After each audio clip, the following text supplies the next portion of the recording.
जीवन साथी। पूरे 4 साल बाद मनोज अमेरिका से लौटा था। अमेरिका में एक ब्यूटी प्रोडक्ट्स बनाने वाली कंपनी के लिए मनोज काम करता था। मनोज अपने देश अपने घर लौटकर काफ़ी खुश था। एयरपोर्ट पर उतरे ही मनोज की नज़रें अपने परिवार वालों को खोजने लगी।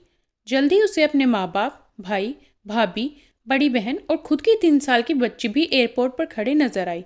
लेकिन उसकी नज़रें सपना को खोज रही थी।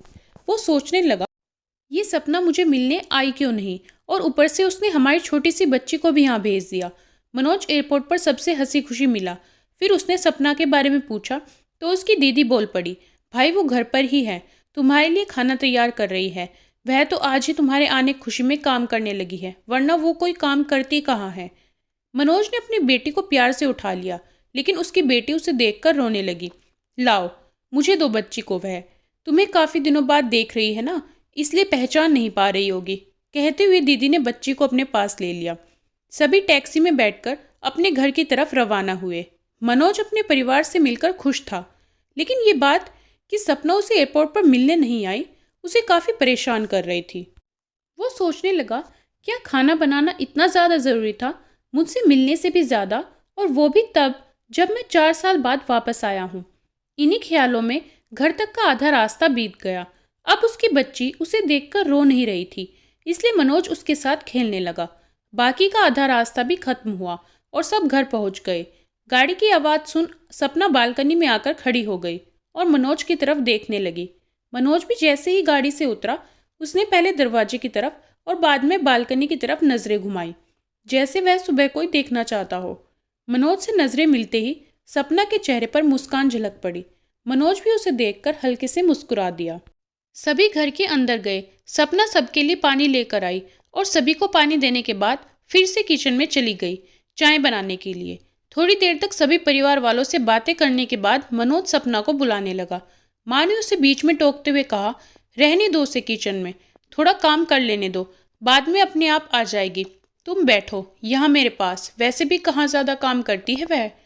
मनोज यही बात दूसरी बार सपना के बारे में सुन रहा था। अब उसने सोचा कि मेरे परिवार वाले मुझसे झूठ थोड़े बोलेंगे। हर दिन नहीं होता होगा उसको इतना काम, आज थोड़ा सा है, करने देते हैं, मैं बाद में उससे बात कर लूँगा। मनोज अपने परिवार वालों से बातचीत में मग्न हो गया। एक के बाद एक रिश्तेदार और पड़ोसी मनोज को मिलने आते रहे और सपना को किचन से बाहर निकलने का समय ही नहीं मिला। सभी के लिए चाय बनाना, नाश्ता बनाना, यही करते करते शाम हो गई। शाम होते ही अकेली सपना इस बड़े से परिवार का खाना बनाने में जुट गई।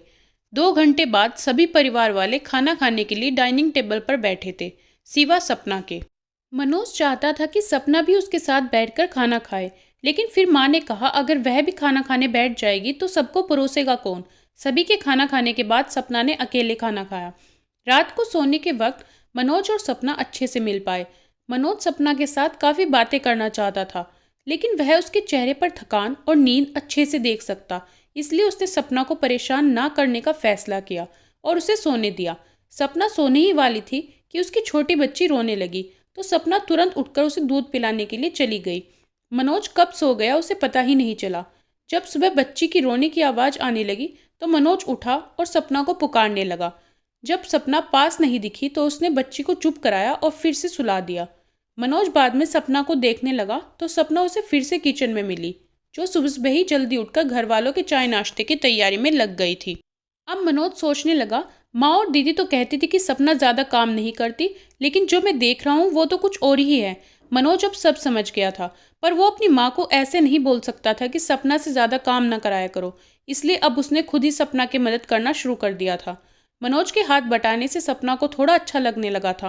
पहले जहाँ उसका चेहरा थकान से उतरा रहता था, अब उस पर थोड़ी थोड़ी चमक आने लगी थी। मनोज ने कुछ दिनों में ही ये महसूस कर लिया था कि सपना अब वो सपना नहीं रही थी जिसे मनोज शादी करके लाया था। वो तो कोई और थी, जो तोते की तरह बोलती थी, और ये सपना तो बिल्कुल चुप है, गुमसुम है। ऐसा लगता है जैसे किसी के दबाव में हो, किसी डर की वजह से सहमी हुई हो। मनोज सपना को उसके काम में और ज्यादा मदद करने लगा। मनोज का ऐसा व्यवहार अब घर वालों को खटकने लगा। घर के सभी बड़ों और उसकी दीदी ने मिलकर मनोज को समझाया, तुम अपनी बीवी की मदद करते हो, उससे हमें कोई ऐतराज नहीं है, लेकिन तुम्हें भी एक हद तक ही ऐसा करना चाहिए। जब तक कोई तुम्हें ऐसा करता देख न रहा हो तब तक सब ठीक है, लेकिन जब कोई तुम्हें बीवी के होते हुए बर्तन धोते देखे तो वो अच्छा थोड़ी लगता है। और सोचो, आगे चलकर सपना को तुम्हारे हेल्प की आदत पड़ गई तो तुम्हारा अपना काम में ध्यान लगाना मुश्किल हो जाएगा। मनोज हमेशा से ही अपने परिवार वालों की बात मानता आया था। जिस तरह से सबने मनोज को समझाया था, मनोज भी उनकी बातों में आ गया। अब मनोज सपना की मदद करने से कतराता था। कभी कभार वह बच्ची के लिए दूध गर्म कर लिया करता, उससे ज्यादा कुछ नहीं। घर वालों ने मनोज को विदेश जाने से मना कर दिया और कहा कि यहीं पर कुछ काम कर लो। मनोज ने अब घर से ही ब्यूटी प्रोडक्ट्स ऑनलाइन बेचना शुरू कर दिए। उसका परिवार भी बढ़ गया। अब उसे 2 बेटियां और एक बेटा था। दोनों बेटियां स्कूल जाने लगी थी, लेकिन बेटा अभी भी छोटा था। जितना मनोज कमाता था उतना सबके लिए काफ़ी न था। काफ़ी सोच विचार करने के बाद मनोज ने यह फैसला किया कि वह अब सपना के साथ शहर में जाकर रहेगा, जहाँ पर सपना भी काम कर पाएगी और वह घर से ही अपने ब्यूटी प्रोडक्ट्स बेचना शुरू रखेगा।